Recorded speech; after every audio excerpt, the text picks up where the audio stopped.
Why hello there. I just walked in from like my shower. Hello everyone, it is Lucy and today I'm ready to be a trendy woman, okay? Look at me, I'm already a woman of the trends, of the fashione. But I woke up and I chose hair violets. I have been planning on how I was going to time this for a hot secaroonie, but essentially you can see my roots.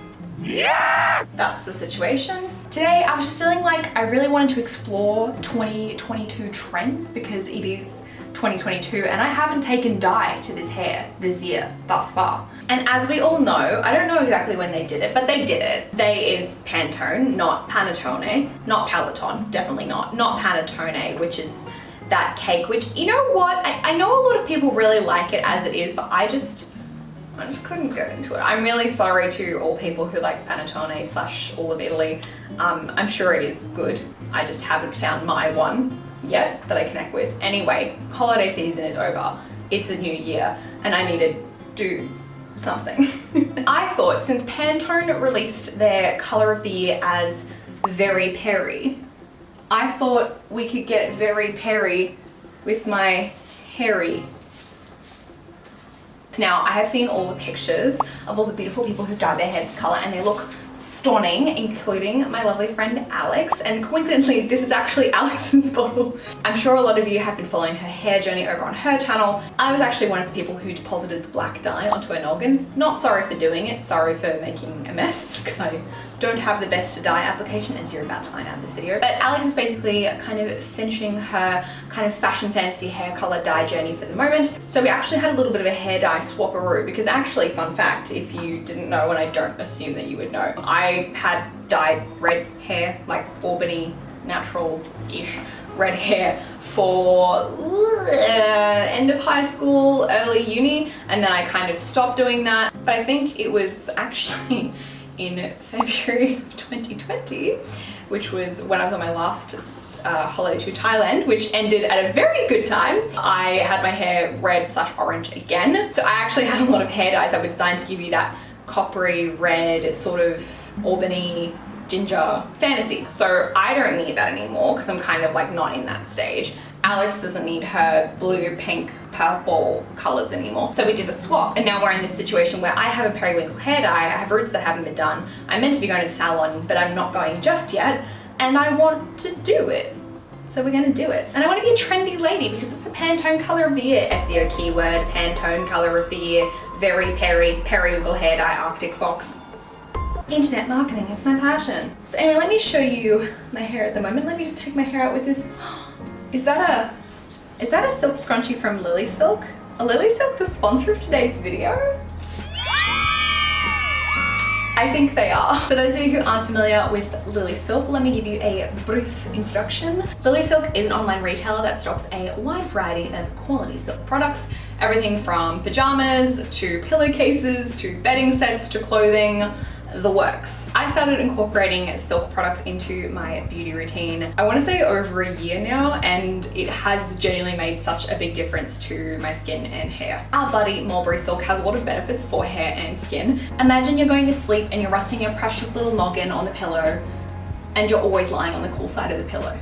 That's my reality now. Also, as someone who has very clearly bleached and color treated and dyed their hair, silk is really great all around just to help reduce the damage and breakage and keep your hair feeling healthy and fresh. If you see my hair down in a photo or a video, it's probably the exception and I probably have my hair up in a ponytail or a bun or something like that 85% of the time. So silk scrunchies are just a lot more gentle on my processed hair. And it's the exact same case with something like my silk pillowcase because silk is just overall a smoother fiber than something like linen. Smoother means less friction means less frizz, less breakage, less waking up with those pillow lines in your face if you're a side sleeper. There are a whole bunch of other benefits to silk, but those are the ones I've mainly noticed and actually seen the difference with.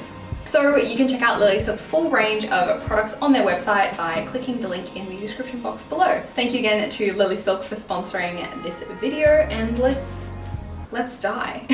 So on the topic of hair health, let me just quickly show you what my hair is looking like at the moment.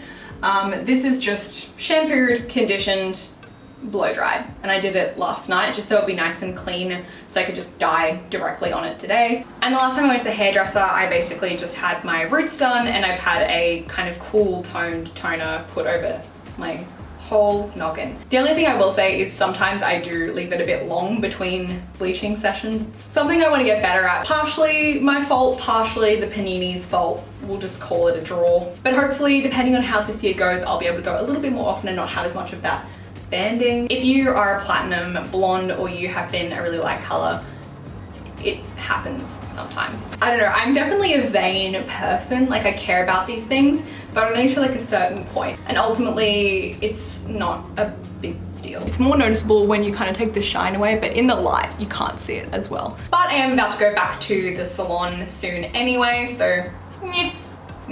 I feel like we should get started. I'm feeling pretty good about my canvas. I think it's light enough. I did read some stuff online about this Arctic Fox Periwinkle dye that people were saying it didn't show up on them, but I do think my hair is quite light. I know from experience that I need a lot of dye for my head. So I think I am gonna have to dilute this anyway, which, will it still be very Peri?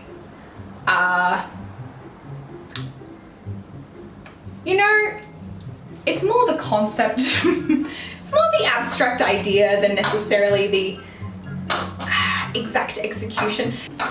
Look, I wanted to use this color and it lined up with the Pantone color of the year, so just run with me on this. Oh, I just have my little whisk. This was such a good buy. I think I just got this from Daiso, but I felt like this was a really good idea because I was always mixing it with the like tint brush. I just felt like it was never really working. But this way, I feel like I can really, you know, I'm kind of happy to not have the full strength of the Periwinkle color. I think it's pretty, but I'm very happy if it's a super pale color, and it will still be related to the Pantone color of the year 2022 SEO keywords, very Peri, hair dye, fail, gone wrong, tutorial review. I'm adding a bit more conditioner. I just really want this to be bulked up because I have had the scenario where I haven't had enough product to go through my hair, and there's nothing worse. I feel like you can always dye over something that's too weak of a color. It's really not the end of the world. You just walk to the Woolworths and get more of a color that will work. But you know what I mean? And I just, blues can be hard to get out. Last time, I think it was mostly out, but my hairdresser ended up putting kind of a bleach bath through my hair as my roots were processing, just to kind of even all the color out. And my hair takes bleach pretty well. It's a real trooper.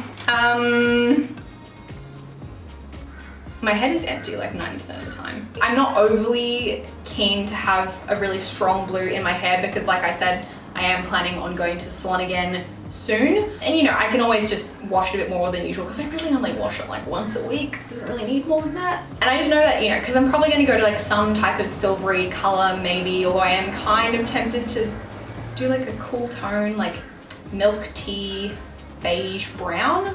I don't know. Head empty, no thoughts. Okay, I think it's time to dye now. Dye my hair. I'm gonna move my bath mat and towels and I'll come back. Okay, I'm back and I'm definitely wearing pants for all of those concerned. I'm absolutely 100% without a doubt wearing pants under this large old t-shirt from the Uniqlo clearance rack. Everyone, if you haven't met them before, let me introduce you to my two hair dye towels. This is Brenda from Big W, and this is also from Big W. I'll be honest, I was literally just about to just grab a handful and slap it onto my hair, but I'm a professional woman. Last time I dyed my hair, I did like 4 quadrants, but this time, let's go girls. I really hope that this hair color makes me look like really cute and like a pixie, like a magical creature, and not like I've just swum in too much chlorine. And you know what? If it just kind of comes out like I've overtoned my hair, c'est la vie. Emily and Peri.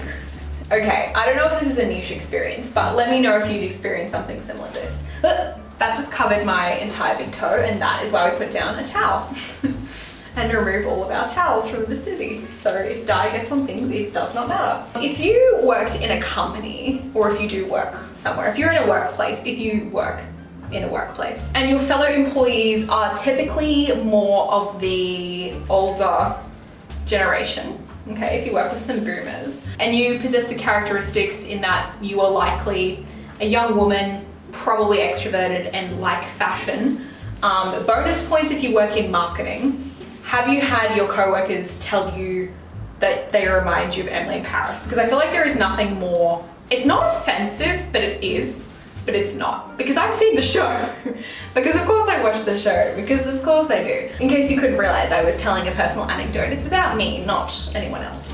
Because in case you haven't noticed, this is my personal self-esteem generator. I am making a mess. I got this comment from a co-worker, an older gentleman, and he was like, have you seen Emily in Paris? And I was like, yeah. He's like, so you know Emily? And I was like, no. I'm kidding. I'm not that mean. I was like, yeah, I know who Emily is. And he was like, yeah, you remind me of her. And I was like, I just immediately think to the most, for me, one of the most cringe-inducing scenes was when, spoilers I suppose, but not really, in season 1 she orders the steak, I think, or something in the restaurant, and she insists it's not cooked properly. I actually was recoiling in my seat. There's nothing more mortifying than that to me. Just like, I don't know, if anyone else feels this way, let me know, but I'm the sort of person where if my meal comes out wrong and I think it's going to be inconvenient for them to fix it, I'm not really likely to say anything. But say I'm having food with friends and then their order comes out and it's not correct, then I will politely say something. Because for me personally, I'm kind of like, unless it's like egregiously wrong, I'll just be like, oh yeah, it's fine, whatever. But if it's for a friend, I'll be like, oh, I'm so sorry, like actually, they ordered a different sandwich. Anyway, point being, Emily doing that for herself, but not only is it just not the wrong meal or anything, it's just that she doesn't think it's right to her standards. I was like, yeah! Having a co-worker from my workplace be like, you remind me of this person. I was like, ugh. But I think he actually hadn't watched it and he just thought it was a young girl in marketing who wears colorful clothes. And you know what, I'll take that because that was accurate. Okay, I think these are quite well saturated. Because I mixed it with so much conditioner, it's really just gliding through. I'm a little worried that it won't come out super even. That's the one drawback with conditioner. Sometimes it just sort of comes out a bit more splotchy, I guess, but I'm gonna leave it in for quite a while. So hopefully that'll give it plenty of time. Then give it lots of kind of little, I was gonna say tummy rubs, but it's my hair. Give it lots of little rubs, you know? I'm gonna flip these bits over to the back now. Unfortunately, I don't have someone here today who can tell me that I'm stupido and have not, oh my god, I step on hair dye. Unfortunately, I don't have someone here today who can just tell me I'm silly and have missed a spot. So I'm just gonna have to rely on the strength of our Lord. I'm gonna need to mix more hair dye. Very slay, very fun. Ooh, no. This is a rental. I don't think my landlord watches these videos, but if you are, no, you didn't watch this. I don't live here. Different girl, different person. Different bathroom. Okay, I definitely need more dye. I'm currently standing on the towel and I'm shuffling it. And if you get to this scenario and you think, I need to mix more hair dye, because you have the kind of dye on the edge of the bowl, I usually just color match it to that. It's like Ratatouille, but instead of a rat, it's just the wet dye at the back of my head controlling me. The texture is so satisfying. Like, it's just yummy. This side, the back was really quite saturated with dye, so I just want to really get in there. Okay. Because this is a blue color and I'm often blonde, I actually have a lot of blue kind of shampoos. So if this, for whatever reason, any portion of it isn't super even, I actually am just gonna pop my blue toning shampoo on in the shower and just really give it a good scrub and leave it in. And I think that will help. And I mean, it's harder with colors like, you know, neon yellow or green or things like that. But a lot of the time, because I'm doing blues, purples, pinks, I tend to have shampoos that correlate to those colors. It sort of just irons out any of the little spots where there's just a little bit less pigment. So it's kind of cheating, but if you like those types of colors and you just, you know, want to make sure you get a really nice even result. Even if it already looks really even, as it fades, it's just a really good way to keep your color fading evenly as well. So unfortunately, this is going to be a bit less of an informative hair dye video, although I don't really know how informative my videos ever are. But in the other video, I was showing you the Sour Candy hair dye from Limecrime, but there were barely any pictures of that color online, and it was really hard to see what it's going to look like on blonde hair. But there's plenty of pictures online and videos and things like that of the Arctic Fox Periwinkle. So definitely not a, you know, if you're going to dye your hair this color, this is what it's going to look like, because I'm using conditioner. It's a whole mess. It's more just a little chaotic, fun hair dyeing adventure for the two of us. Okay? I don't mind, actually. I'm kind of glad I did it back to front, because even if the back color is a little darker and the front is a little lighter, that's still kind of a cute, semi-purposeful looking dimensional look, you know what I mean? And we use our clean towel blender to just ensure that I'm not like just throwing dye around my rental apartment. Okay, let's leave it this in my hair. Welcome back to my kitchen. I'm in my really concerning looking hair dye shirt. But I thought while we waited, we could have a fun interlude, which you're welcome to skip if you like, but I thought it would be fun. So this smoothie is actually inspired by one from Nigella, reigning queen of British cuisine and microwave. Banana, peanut butter, honey, super creamy, super yummy, a few extra things, a little bit of extra spinach to give you some extra spinach. So I have my Kmart blender. There's definitely a few things wrong with it, but I'm ignoring it for now because I can't be bothered. I peel all my bananas and put them in a snap lock. I prefer to have them whole because I know it's a whole banana, because if you chop them up then it's sort of a mystery amount of banana. And then I like to take Greek yogurt because I like the flavor of yogurt. You can skip this if you like, but I really enjoy it. And get just like a spoonful and a dollop and a bit. Do it by eye, by intuition. I can also eat the extra yogurt because like, that's fun. I just put in about a teaspoon of peanut butter. You'll also want a squeeze of honey.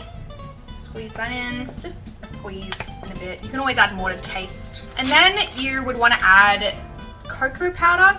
I actually have, because I'm a very fancy lady, I have cacao nibs, and I have a lot of them because I went to one of those bulk supply stores and I was just trying to get a little bit, so I got a little bit, but it wasn't enough.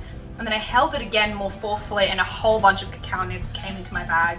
And you can't really put them back into the bulk food bin once you've got them. So now I just have this huge amount of cacao nibs. If you're gonna use cocoa powder, the darker the better.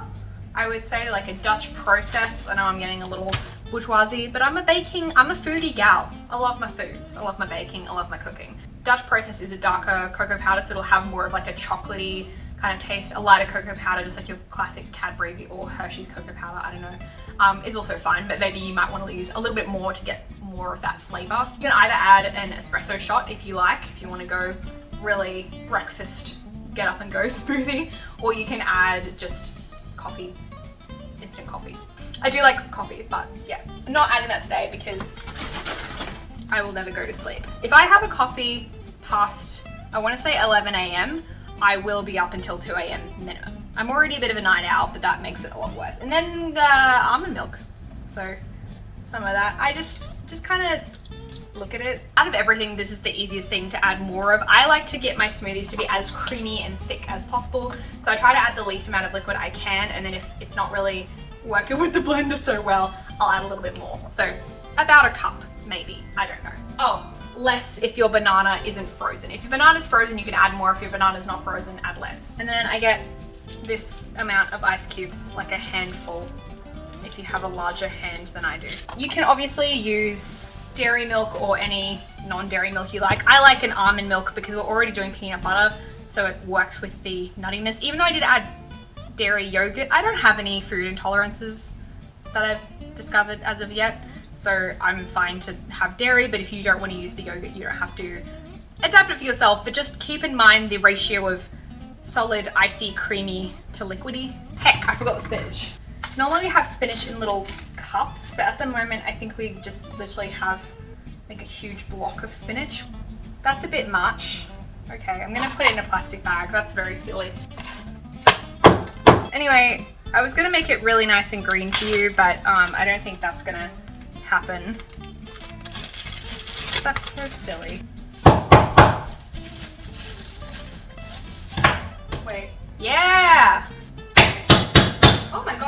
solid. Yeah, no, never mind. Anyway, it's just gonna be slightly tinged green. And that is a very fun color that I'm sure is super appetizing. Kind of, it's a little green.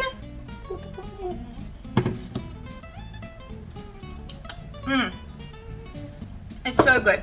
It's basically your classic banana peanut butter chocolate combo, but in kind of a creamy, cold, refreshing smoothie form while still being really satisfying. I wouldn't say it's like on par with a milkshake in that way, because milkshakes are just unbeatable and so good. But the creaminess of it just really,